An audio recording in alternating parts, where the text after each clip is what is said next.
Living the high life. Nick, I think you've had enough, dude. What is that, 3 for you right now? Holy shit, dude. Holy shit. Take it easy, man. It is Friday. It's true. That's true. Charlie, this is the only thing I have look forward to. This is it, dude. This isn't a bad thing to look forward to, man. This is fun. If there wasn't this, I don't know, man. I may have tapped out. You may have ended it, yeah. Again, if you're new to the channel, be sure and like, follow, subscribe. Go check out the previous videos that we've done. We're here with Charlie Broadbent again. He's our vault of knowledge in comic books. And he's going to teach us a little bit about C2E2 later in the episode. But yeah, if you are watching this, you are in the midst of C2E2. It begins Friday. If you want to come hang out with the Toon Talk boys, we will be there tomorrow. So find us around the convention. We'll buy you a beer. We'll figure that. We stuff. will. Nick will buy you. We will. Take it easy, Nick. Hold on. Take it easy. But we'll talk about that stuff later. Charlie has something to say. I have to interrupt real quick. You guys know C2E2 isn't tomorrow, right? That's next Saturday. Well, by the time this podcast airs, it'll be ready. Yeah. Made my heart skip a beat for a second. I was like, let's look at my ticket information. I'm like, geez. All right, gotcha. All right. So Charlie, what a comic are you bringing to the table? Okay, so I'm bringing 2 comic runs to the table. One of them is finished. The last issue just came out, not this previous Wednesday, but the Wednesday before that. And one of them is still currently ongoing. I'm actually not sure how many issues it's going to be. This one currently has 5 issues out now. You'll probably realize why I'm bringing these ones to the table as I start to talk about them. But bringing it back a little bit, we were talking about, what draws us into a comic, what will lead us to pick up a comic when we see it at the store or online before we go to the comic book store. So one thing for me, especially with how vast the Marvel Cinematic Universe has grown, I like to pick up comics that kind of reference the movies or are almost a prelude to the movies that are going to be coming out. And, in my opinion, if some of the Marvel movies aren't doing so hot, I kind of verge away from the Marvel Cinematic Universe and I'll dive back into comics. I kind of go back and forth. So the first one I'll talk about, I have it here. It's a Secret Invasion storyline. This one is currently the run that's all finished. All issues are out. There's 5 of them. It's a story written by Ryan North. He's a new writer that I've gotten into. He was getting a lot of the spotlight recently. He's originally a children's book artist and writer, and he got into Marvel kind of recently, I guess you could say. But it's a really good run, and the main reason why I picked this up is because Secret Invasion is going to be the next TV series that we get on Disney Plus from Marvel, and I'm looking forward to a more grounded story. We've been getting a lot of kind of cosmic-y stories from Marvel recently, just a lot of stories that are really far-fetched and out there, which is fine. I enjoy them, but I think the Secret Invasion storyline is going to be a very grounded story, which is what I want to get back to. I really like the Nick Fury character and Maria Hill, which is who the story pretty much surrounds. And the Skrulls. I'm sure you guys are familiar with the Skrulls. There's been plenty of Secret Invasion storylines throughout the history of Marvel, and all of them are kind of the same. It's ultimately the Skrulls trying to invade and take over Earth. And, whether it's the Avengers, just Nick Fury and Maria Hill, X-Men, any of the heroes trying to stop the Skrulls from invading. And the Skrulls, they're pretty difficult to identify because they're shapeshifters. They can take the shape of, any individual. They can even mimic powers, superheroes' powers. So this story ultimately revolves around the Skrulls trying to invade Earth like usual. And it's just Nick Fury and Maria Hill investigating and trying to get to the bottom of it and stop it. Again, the story has completed. It was just a mini series, again, just 5 issues, which is pretty short for a comic run. Mini series usually run anywhere between like 3 to 5 issues for the most part. But yeah, again, really good story. I won't get into too many spoilers from it. But again, the main reason why I picked it up is just because that show is going to be coming to Disney Plus, which is what I'm really looking forward to. And I think it's really going to bring a lot of grounding back to the Marvel Cinematic Universe. I'm not sure how you guys feel about the cinematic universe so far, but it's kind of taken a back seat for me recently, which is what led me to get back into my comic books and reading these stories, and specifically picking up this issue, or so this run, I should say. My first question for you, Charlie, is, going back to this idea of storyboarding and seeing things translate. With this more grounded take in Secret Invasion, can you see that comic translating to TV? Because it is going to be a TV series versus like a jump to film. Are there certain frames and pages that you see that could easily make the jump? Like, you're like, wow, I can see that instantly play it out on TV. Yeah, absolutely. Because again, with it being as grounded as it is, a lot of the story doesn't take place in a cosmic sense. It's not all over the place. I think this entire run, it probably only bounces around from about 3 to 4 different locations. So it's grounded in that sense where it doesn't move around too much. And the reason why I really liked picking this one out for this podcast specifically is I know you guys don't have the issues, but if you can look up any of the pages online or anything, it is a very sketchy storyboard type art that's in here. Cool. So I think, again, with just that grittiness that you see from the illustrations in the pages, and if they can just bring that into the TV show, it's going to ground it that much more. And I much prefer it be a TV show which is what they're doing, over a movie. I think if they were to try and make this story into a movie, same thing, it would just be blown up. It would be too big of a story. It would be a mess and all over the place. So it's a very self-contained story. And I think the artwork within the comic really helps enhance that. So if they can take a lot of what was done in this comic and bring it into the TV show, I think they're really going to wrap Marvel fans back into what's going on in TV and film. I got a question for you. So I'm not very familiar with the Secret Invasion comic series. I do know, the only thing I know so far is what has happened with the Skrulls and everything so far in the Marvel Cinematic Universe. But it sounds like from what you said, they're trying to take over the Earth. Are they the villains in the Skrulls? Are they the villains in this story, or no? Because I feel like they've set it up like Nick Fury's part of the Skrulls right now. Is that like a thing, or no? Would I just be spoiling the whole fucking thing?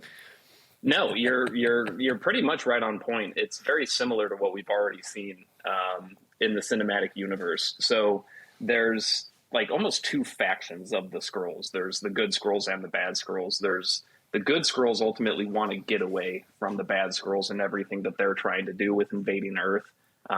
They pretty much just want to live amongst us and help us out.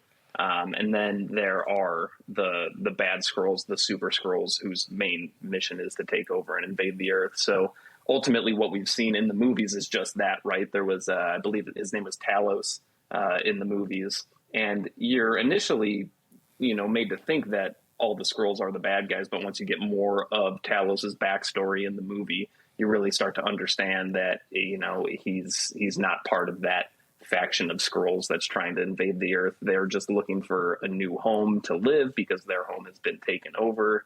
And Earth, as far as they can see it, is a peaceful place to live. So you kind of see that same thing in this Secret Invasion comic. I don't mind spoiling the comic for you guys. I don't care either. You can fuck it up. Do it. Yeah, I love it, dude. Love spoilers, dude. That's my middle name.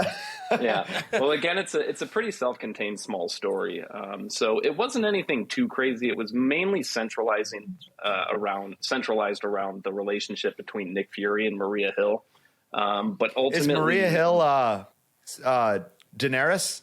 Is that who? No, dude. Who's Daenerys? Mother?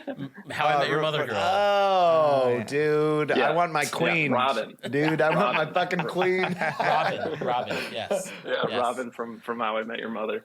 But Yeah, it's mostly centralized around their relationship because there's trust issues in this comic. That's the biggest thing, because once the Skrulls are invading, you don't know who to trust, and they whip up these different types of tests to determine if you're a Skrull or not. So it's a big trust issue within this comic, and ultimately they think they've figured out this most recent invasion that's taking place in this comic, but of course they haven't. One of the Avengers ends up being a Skrull, and it's completely misled. No shit! Don't spoil that. Dude. Don't spoil that part. Maybe of it. don't spoil that. That sounds fucking don't awesome. So- Actually, That sounds really that cool. sounds fucking awesome. Yeah, don't spoil that. Charlie, Hold on. that is one of my critiques with this storyline that I'm hoping they don't adapt directly to screen. I hope they do will, that. That'd and be I cool hope as they do. fuck. That'd be cool. So here's I'd love to hear here's why, my reasoning. yeah. Here's one of my reasonings behind that is, so I'm actually familiar with the Secret Invasion comic, and I like the way that it was depicted in the animation with Avengers Earth's Mightiest Heroes. I think that was a pretty good interpretation of the Secret Invasion storyline. Yeah. My qualm with it, if they introduce it page to screen, is that it would unvalidate everything that's come before. Similar to the way that Marvel treats with the multiverse now, death is meaningless. Like, I like it to have weight and consequence. And for me, finding out that a certain Avenger never was real to begin with is, I'm just like, well, fuck, man. Like, you know, why even bother now? Like, it doesn't make sense. And I think sometimes it might be an easy way out to not have to pay an actor anymore, because they could be like, all right, well, he was actually a Skrull, so he didn't really exist in the first place. Yeah, you know, if they take the story that way, where, you know, a certain Avenger was a Skrull the whole time, sure. In this specific story, ultimately one of the Avengers ended up getting captured and held hostage, and, you know, it's not like the Skrull portraying that specific Avenger was that Skrull the entire time. You know what I mean? But I do get what you're saying. Like, if a certain Avenger who we've known this whole time throughout the Marvel Cinematic Universe ended up being a Skrull, that just kind of, you know, it's like a brain Shits fuck a the little bed. bit there. Exactly. Yeah.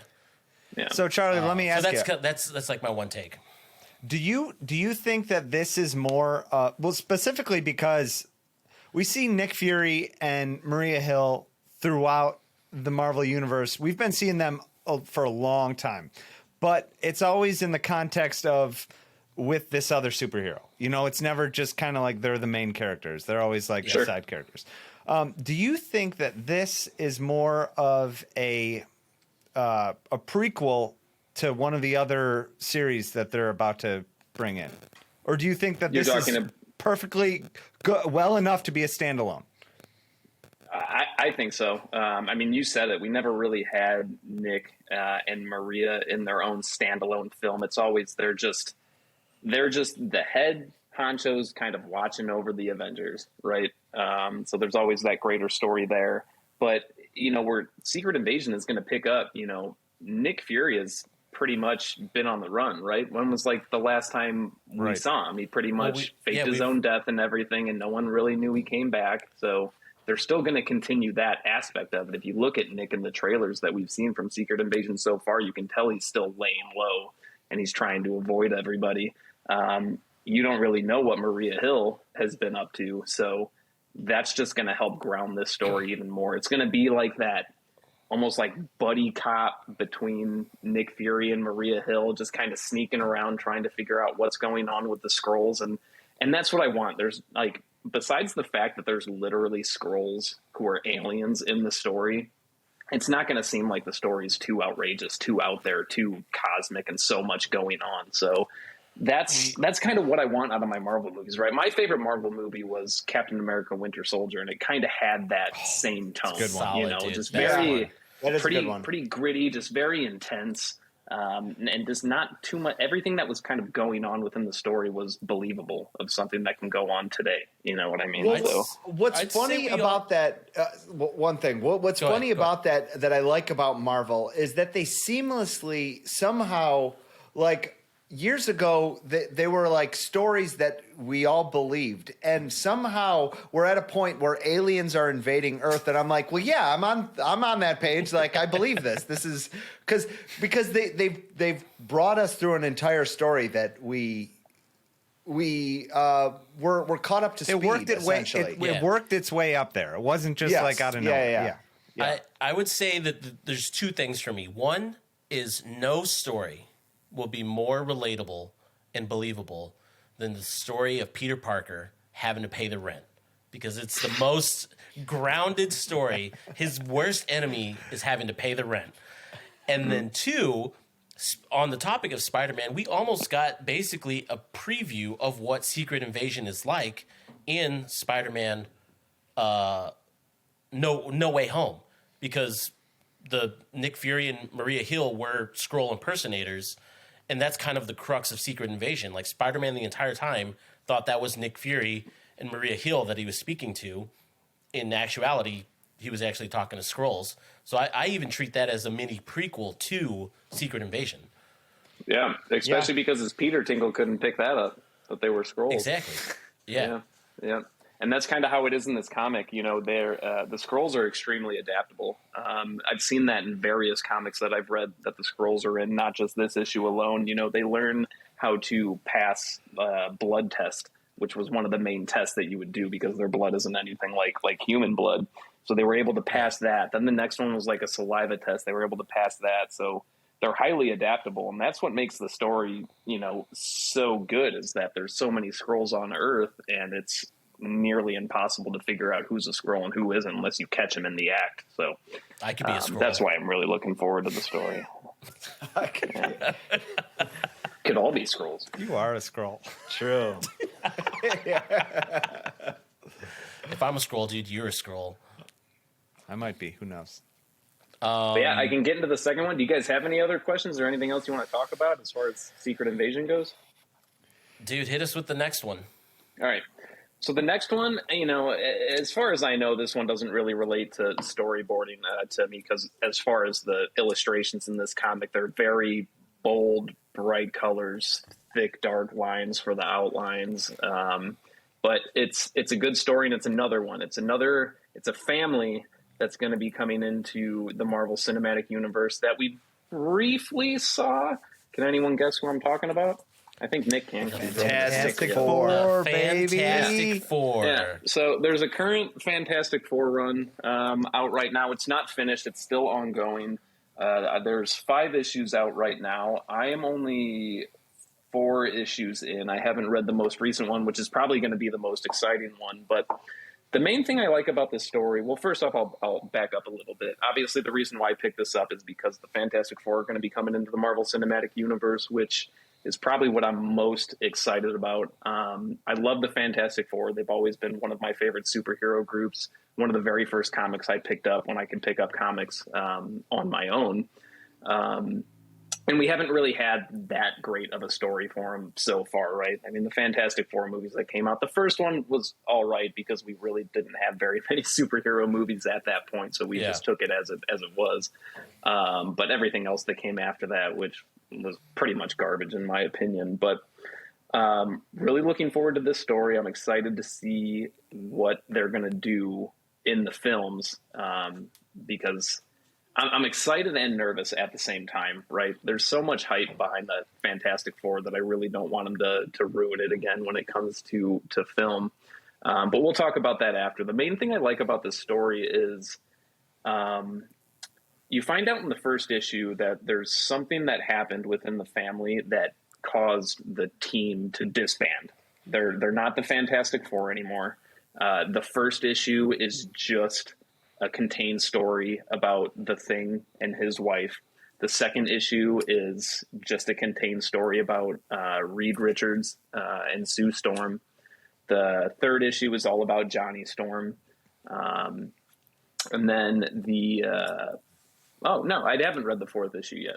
So yeah, it's just 3 issues that I read. So it starts off just being contained to each individual character, which is pretty cool. You haven't really seen that in a Fantastic Four story before. Yeah, it usually goes right into the Fantastic Four and whatever shenanigans that they're getting into. So the fact that they just dedicated an issue to each character, minus Sue and Reed. They were in the same because they're obviously married. So that was pretty cool. And you end up finding out that there was something catastrophic that they were responsible for that happened in New York. The Baxter building isn't even there anymore. It was destroyed. So I have no idea what happens. You're going to find out in the next 2 issues. And that's when they kind of come back together as a team again to solve whatever disaster that they caused. But ultimately, everybody in New York City hates the Fantastic Four. Throughout all the issues that I've read so far, they're almost getting jumped and mugged by regular civilians. So they did something. Spider-Man life. Oh, they did something pretty terrible. That makes me think of, like, I have ideas in my head, like floating, like the way the Avengers came up is they all had their own movie, they had their own backstory, and then the big first Avengers movie was like they united in New York. So it would be kind of cool for them to do like a movie similar to that, where like the whole movie is just following each character separately, and then you find out why they are like the anti-Avengers because they actually fucked something up in New York instead of actually making it. Right. That's a good idea. That is a good idea. Right. Yeah. And again, that's why the story is pretty cool, right? You don't read too many comics, or at least I don't, where these heroes that you've fallen in love with from reading these comics ultimately are starting off as kind of the bad guys. But you don't really know what they did. Awesome. I'm sure whatever ended up happening, I'll keep you guys in the loop on if you want, but I just thought it was a cool story to bring to the table because, again, we're going to be getting Fantastic Four relatively soon in the Marvel Cinematic Universe. And there really hasn't been a lot going on with the Fantastic Four in the comics recently. I think the most recent comic run that they put out, it was like a re-release of Fantastic Four arc that came out in the 60s. That was like the most recent thing we got, and it was just the same story, just a new publishing of it. So that's all I really have on this one. Again, I can't talk about too much because I haven't gotten all the way through it yet. It's really just been self-contained story for all the characters within the Fantastic Four. But I guess we can talk about Fantastic Four a little bit as long as you guys don't mind. My main question is, do you guys think John Krasinski will return as Mr. Fantastic from what happened in Doctor Strange? I don't think so. I don't think so. So I've actually read. So I love spoilers. Nikki Spoilers Swoops is the name, and it's not really a spoiler. It's more of a rumor that has been circulating around because obviously everyone wants to know if John Krasinski is going to come back as Mr. Fantastic. But some of the rumors and some of the stuff that I've read online, they're pointing to Dev Patel or Penn Badgley as the lead for Reed Richards. And I was would one of those guys, see, the guy from You or whatever. I saw that's the only spoiler that's that Penn I saw. Badgley. Okay, yeah. That's Penn Badgley. That's the guy from You. And then Dev Patel is the guy from Slumdog Millionaire. Like that was one of his earlier films. So he's actually come up. So based off that rumor, I would want to hear your guys' takes on which one of those two dudes, or if you have someone else in mind that could play Reed Richards. If I'm being honest, I would. If it's between those two, I would have preferred John Krasinski. And honestly, I'm not going to lie. I thought the movie was a dud, but I liked Miles Teller as Reed Richards. Oh, I just like him in general. I'm not going to lie. Because you watched Top Gun Maverick one time and you fell in love with him. I'll be honest. Dude. I didn't even get through that Fantastic Four movie. Really? All the way. I got about halfway through it. Forget the movie. Forget the movie.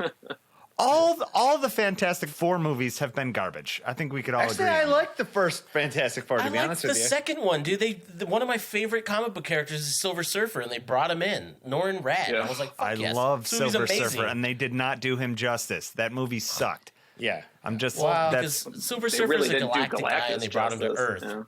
No, they didn't. They definitely did not. No. But Lawrence Fishburne is the voice of the Silver Surfer. Do it again, dude. I'm here for it. I'd be down for that. But I mean, So Al, you're on board with they should bring back Miles Teller as Mr. Fantastic. Brett, do you have Do you have a thought or anything? No, about I don't. Who you I don't would have. wanna see? I do think that it was funny. I think that I like that they brought John Krasinski in because the fans would have been pissed no matter what. Like if he didn't show up at some point. Like I feel like it was a fan pick. They brought him into the movie, and if he I feel like they would have been mad either way. He showed up, they were mad. He didn't show up, they were mad. Like it's just So I like that they did that in an alternate form. I don't like that he turned in spaghetti after 5 seconds, but barely did anything. No, dude, he did Spaghetti. nothing. He Dude, did spaghetti. fucking nothing. He did dude. turn into spaghetti. Yeah. But yeah, he has one of the coolest superpowers, and they didn't show that at all. But Well, they kind of showed it. yeah, all right, yeah. Well, but either way, I don't really have a pick for an actor. I just want all the Fantastic Four is a cool supergroup, and I feel like they deserve a good movie. And that's all. I mean, if it's pick the actors, They deserve a good story. I feel like there's so many good stories, and they have not picked the right story to show. Forget the origin. The origin, forget it. I think we should move past the origin and give them a good story. Doctor Doom is cool too, dude. Just one of the best villains. Yeah. I got a second rumor, but Charlie, I'd like to hear your take on who you would want to see as Reed Richards. So I'm going to start off by saying I agree with Brett. I love seeing John Krasinski. It was a big fan moment. There was always so much fandom around him being Mr. Fantastic. I'll say I don't want him to return as the Fantastic we see in whatever the Marvel Cinematic Universe is for that specific family, the Marvel Cinematic Universe, not another multiverse family. I really don't care who it is. I want, like Al said, a good story. There's so many good Fantastic Four stories out there. Every character has made a huge impact in Marvel, but we haven't had that great of a movie yet. So I really don't care who plays them. If they bring them back, like we talked about earlier, multiverse. That's what everything's about now. So they can bring him back.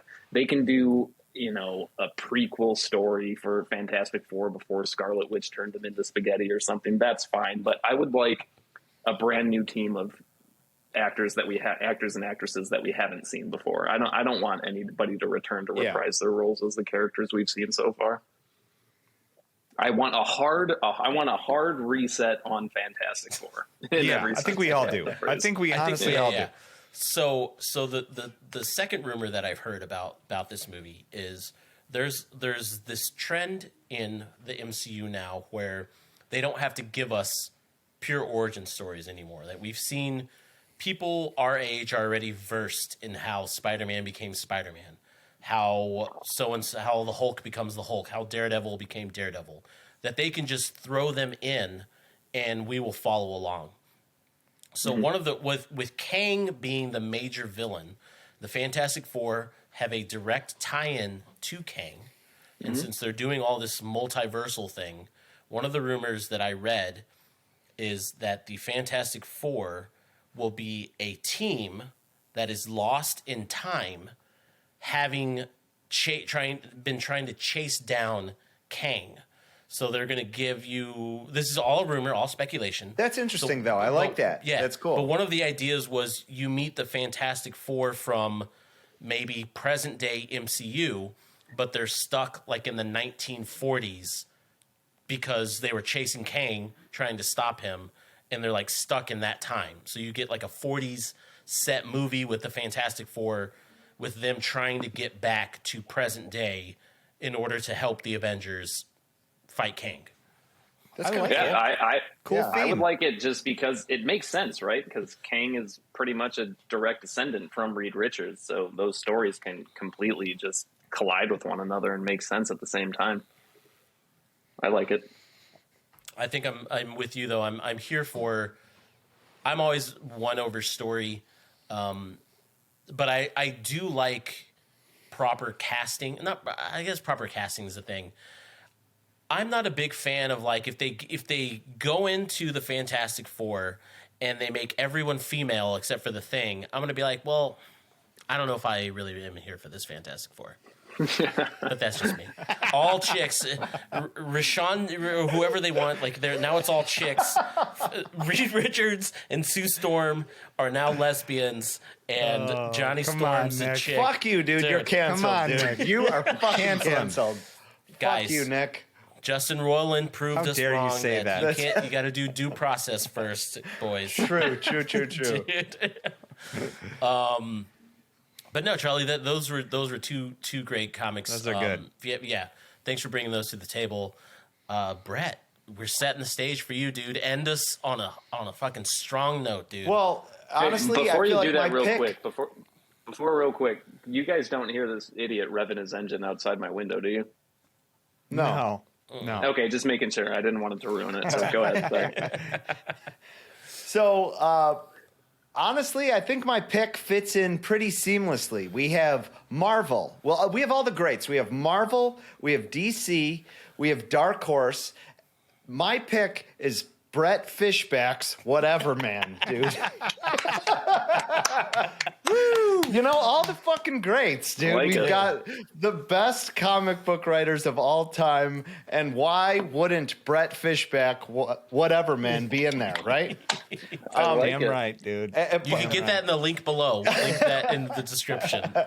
But in all seriousness, I do think that we've covered a pick from Marvel, DC, Dark Horse, and I feel like I gravitate towards underground comics, and that really does take up a big space in the comic book world. And my pick is my own graphic novel, but before I go off into it, I'm gonna probably talk a lot more about what inspired me to make this, why it goes into storyboarding, and what I learned pretty much from it. So, first of all, I feel like I gravitate towards underground comics a little bit more because of the same reason I gravitate towards the animations I pick, is it feels like there's just one person doing them. There's like all these other like Marvel, DC, they've got a person who does the roughs. There's another person who does the inking. There's another person who does the story. There's another person who does the color. And I feel like these underground comics are just 4-panel. Sometimes they're daily. When I was a kid, I just fucking loved opening up the newspaper and seeing like Garfield or fucking Peanuts. Seriously, like I genuinely liked 4-panel comics that were light. That were just like fucking tell me a shitty joke and then move me to the next day with the same characters and just keep going. They could be topical. They could be whatever. Like, so. Brett's in that McDonald's, like little kid, like reading the funnies with all the old people at McDonald's. Well, all right. Honestly, I'm serious about that. Did any of you guys like daily comics? No, I did. Like, I did like that. I did like that. Ziggy? Yeah. All right. Here's Family what. Circus, dude. I'm here. Like, all right. Well, Calvin and even how Hobbes, shitty. dude. Even how shit, like some of the times I would open up the newspaper to the dailies and I would make fun of how shitty some of them were. Like Marmaduke would just be like a fucking dog sitting on a piece of carpet. Like, and that's deep. it. Stop. That's dude. it. That dude. was deep. Made you think, bro, Yeah, dude. there's a That's- lot There's of- a reason there's a why lot of you won't layers do to it that every day onion. or every week. Well, Yeah. well, and there was something about that. I feel like something drew me to that these comic book writers had to make something every fucking day, and whether it sucked or not, it was going on the page, which is something to me like it felt like I don't know, like I have a similar thing with like columnists that have to write something every single day, like regardless of what it is. For me, it was like that feeling of kind of like not really a motivation, but like, damn, look at this dude grinding every single day, regardless of rain, whatever, he's sick, has to put pen to paper every day.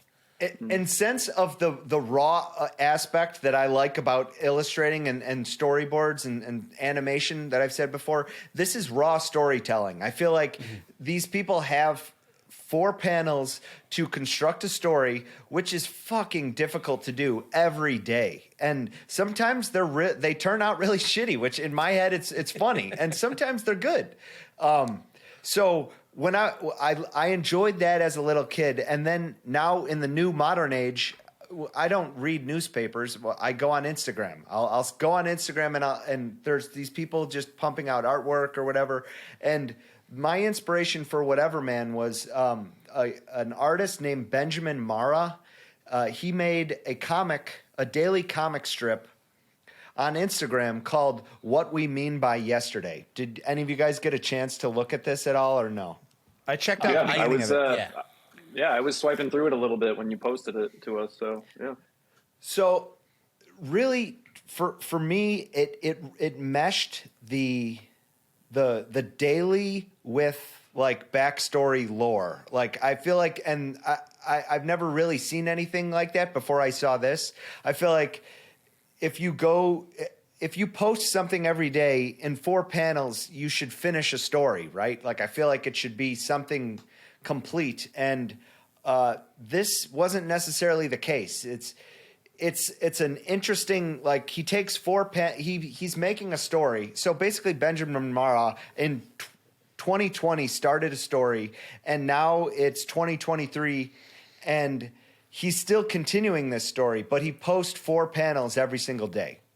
It's super sketchy, it's super raw, it's got action, and sometimes the story moves, sometimes it doesn't, and he follows different characters. And the first time I saw that, I was like I was super intrigued. So, and that's kind of what led me into making Whatever Man.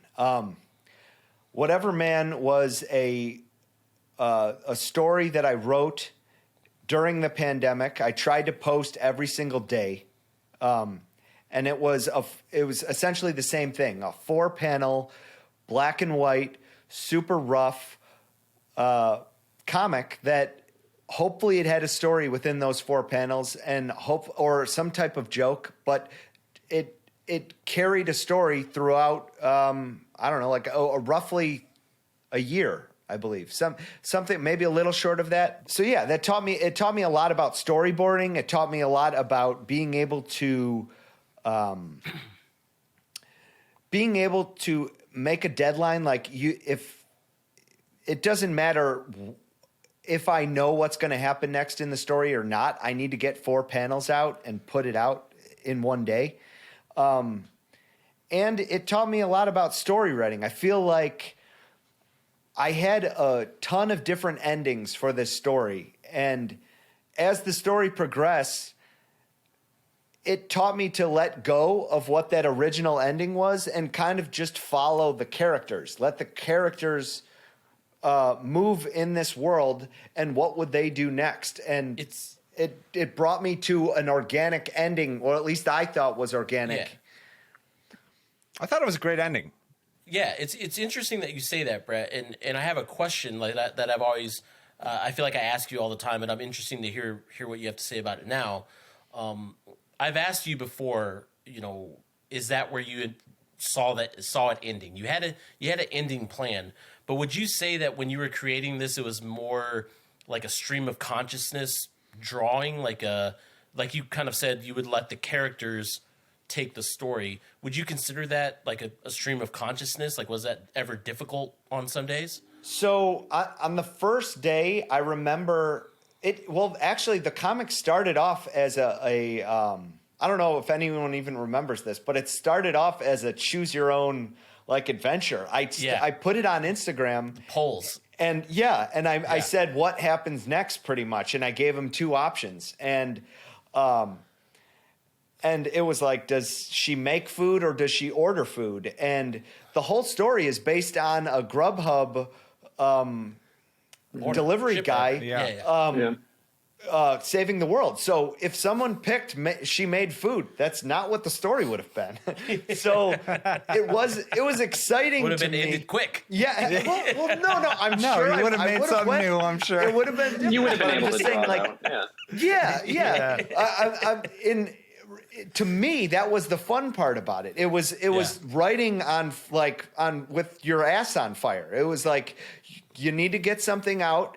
You need to do with what's happening. And I feel like that's where the greatest storytelling happens, where these people aren't, if they're set on a story and what happens in the end, and they use everything to get there, maybe the first page is great and the last page is great, but the story is 200 pages. What happened in between? It could be shit. So you have to continuously keep everyone entertained. So I did have, from day one, I did have an idea of what I was doing, but it continuously changed. And to me, that was the fun part about it. It was kind of getting like, these are the pieces you have that just got shaken up. Like, now what do you do with them? Like, type thing. And I think that's what kept me entertained, which also hopefully kept the audience entertained. That sounds chaotic, dude. I'm terrified about that. I want everything to go according to plan. Well, let's If I pause. say that a bunch of soldiers are going to get blown up tomorrow, and it doesn't happen, then I'm probably going to lose my mind. Yeah, but at the same time, like Nick, at the same time, what an awesome way to like incorporate your audience into the story by letting them kind of pick what happened when you were doing those polls and stuff like that. So that's awesome. That's something you don't see in any type of comics that I've seen before, whether it be mainstream or something like what you do. So that's awesome. And from what I see with going to C2E2, which we'll talk about, in a little bit, that's a huge thing, is how do you tie your audience into, your media that you're creating. So props on that. That's awesome. Go ahead, Al. So I feel like that ties a lot to what you just did with Badger Stevens, Nick. So I feel like you should kind of. So what Brett did with his with Whatever Man, and I still want to get back to talking on Whatever Man, but I just want you to kind of mention in on this question of daily writing. Did you have an ending planned, or did you just decide to do what was there daily and eventually get to it? So with the Badger Stevens project that we did, and we'll link those in the description below, that was 1,000% stream of consciousness writing. No ending. I was just the only thing that I did was read the page that I wrote the day before, and then use that as a springboard and just letting the keys flow, letting the keys just dictate where the character is going. The only thing was, I did it in exactly 1 month, so I knew that there was an endpoint. That regardless of what the ending was, it had to be wrapped up by that day. So if on day, I think what it was, 31 days or 30 days. If it was 30 days, on day 29, regardless of where the story was, I knew that it had to end the next day. So that's kind of like where Brett's style of just let the characters Write take themselves. the story. Yeah, write themselves. But for me, it was there was no ending. I didn't have an ending planned out. I just knew that I needed the story to last an entire month, and it had to end at the end of the month, which for me was super stressful. It was super stressful. Yeah, no, I'm sure.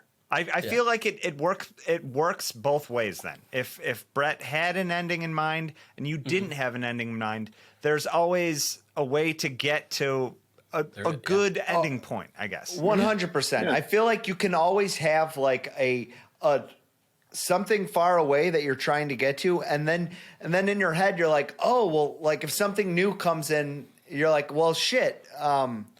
Well, I could see how we could steer him towards that way or this way.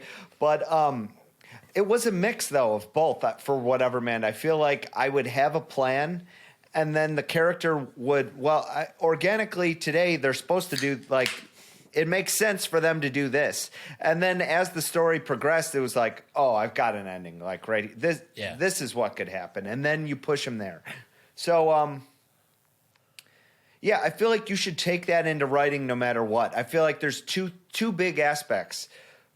One, don't stop. Just fucking keep going. It's something's gonna come out, and then edit it later. and two, let the characters decide where it's going, because it won't make sense. It always does need to be organic. Just like You let can't the force character them in decide. one direction. Yes, yeah. So, Brett, if you were going to bring this back to the storyboarding aspect of it, if you were going to first of all, I feel like Whatever Man had definitely had a raw feel to it, just because of black and white, no color. Just you could tell it was off the cuff in a good way. I'm not saying that in a bad way. I'm saying it felt like that way, in a good way. If you were to bring that turn that into a cartoon, would you try to keep some of that? Like maybe less color work? Maybe Yeah, would these be your storyboards, basically, your jumping off point? Well, honestly, I think the hardest part would be changing it from, maybe not the hardest, but it would be difficult. It's a vertical format, which I hated towards the end. It's not like a normal like HD. I don't. It's in the shape of a phone, like a rectangle. Yeah. Like going up as opposed to like a rectangle on the side. So you'd have to change the shots completely, basically. Think about it. It got really fucking hard drawing like crowds of people, because like in a like a horizontal format, you could draw like 5-6 people in a shot and it makes sense. But once you flip a rectangle on its side, you can fit like 2 people in there comfortably. It's weird for a shot. So I quickly regretted doing that format as soon as I started. But then on top of that, no, I saw this as a final product. When I put it in a book, I saw it as a final product. So if it was to be made a cartoon, I like the idea of keeping the story, but fuck, everything could change. Like we could make the character look completely different. We could change some of the I don't care. Like I feel like that is the final product. So like it should someone take their own take on it, basically. Yes, if they're moving forward with it. Yep. Cool. Well, let's talk about C2E2. Well, I mean, like before we jump into that, final thoughts. Brave and the Bold, Batman and Robin, Hellboy, Marvel Cinematic Universe, Whatever Man. Any final qualms, takes, anything that we want to add? Final thoughts is this is a really fucking long podcast, dude. This is really fucking long. We got one more person than usual.